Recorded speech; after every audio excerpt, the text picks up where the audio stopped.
Kryesia e Bashkisë Islame të Kosovës, më saktësisht Drejtoria për Kulturë dhe Veprimtari Botuese, ka organizuar sot Akademinë solemne kushtuar 40 vjetorit të botimit në gjuhën shqipe të Kur'anit Fisnik.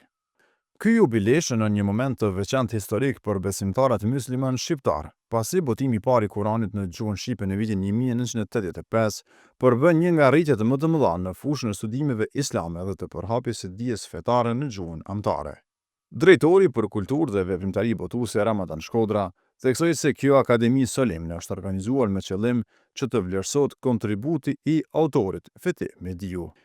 Në këtë frymënderimi reflektimi, sot kujtojmë dhe vlerësojmë një ndër arritjet më të rëndësishme të vendimit islam dhe të kulturës kombëtare shqiptare, botimin e plotë të përkthimit Kuranit në gjuhën shqipe, të realizuar në Prishtinë këtu 40 vjetë më parë nga Kryesia e Bashkisë Islame të Kosovës dhe përkthyer me përkushtim dije të thellë dhe ndjeshmëri gjuhësore nga profesori i nderuar Fethi Mediu. Ky botim hapi rrugën e një epoke të re të komunikimit ndërmjet besimit dhe gjuhës, duke bërë fjalën e Zotit kuptueshme për çdo shqiptar që dëshiron të lexojë dhe të përjetojë Kuranin në gjuhën amtare. Kryetari i Bashkisë Islame të Kosovës, Miftiju Naim Tërnava, duke çmuar lart punën dhe angazhimin e Fethi Mediut me përkthimin e Kuranit, ai tha se me një punë të tillë i ka shërbyer Islamit dhe atdheut. Kurani, fjala e Zotit, udhëzimi i përjetshëm, drita që nuk shuhet, por mbetet në përjetësi, burimi i pashtershëm i urtësisë, drejtësisë dhe paqes për mbar njerëzimin. Andaj të merresh me Kur'anin, qoftë në lexim, reflektim apo studim, është një akt i përkushtimit dhe nderimit. E të përkthesh kuptimin e Kur'anit artuesi i bëri me devotshmëri, përkushtim dhe guxim profesional, profesor Fethi Mediu, është një kurorëzim i suksesit, por dhe një afrim më i madh te mëshira dhe shpërblimi i Zotit Xhaleshanuhu.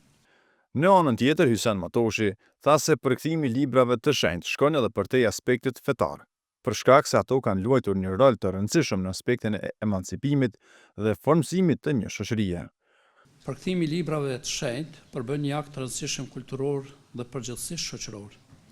Rëndësia e tyre shkon përtej dimensionit fetar, nga që sikundër dihet, librat e shpallur kanë luajtur rol të rëndësishëm në emancipimin e gjithëmbarshëm kombëtar, kanë formsuar bazat etike të shoqërisë, kanë hapur horizonte të reja të zhvillimit mendor, edukativ, qytetërimor, kulturor, pjesëtarëve të një kombi të caktuar. Autori i përkthimit të Kuranit, Fethi Mediu, tha se ndjet i lumtur që tash e 40 vite, Kurani lexohet në shqip nga të gjithë. Unë sot edhe Bashkia Islame e Kosovës kemi më shumë arsye edhe të drejtë të jemi të lumtur. Jemi të privilegjuar që shënojmë rrugtimin 40 vjeçar me përkthim të Kuranit komplet. Shënimi i këtij përvjetori e bën edhe më të veçantë fakti se 40 vjetori i përkthimit të parë komplet në gjuhën shqipe është me gjithë përkthyesin këtu.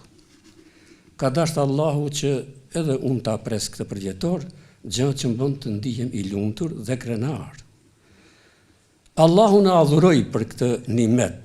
Në këtë akademi solemne u theksua se edhe më herët kishte pasur përpjekje dhe pjesë të përkthyera të Kuranit, ndërsa përkthimi i plot nga Fethi Mediu në vitin 1985 shënoi një kthes të madhe në historinë e përkthimeve islame në gjuhën shqipe, duke mundsuar që fjala e Zotit të lexohet dhe të kuptohet nga të gjithë besimtarët musliman shqiptar.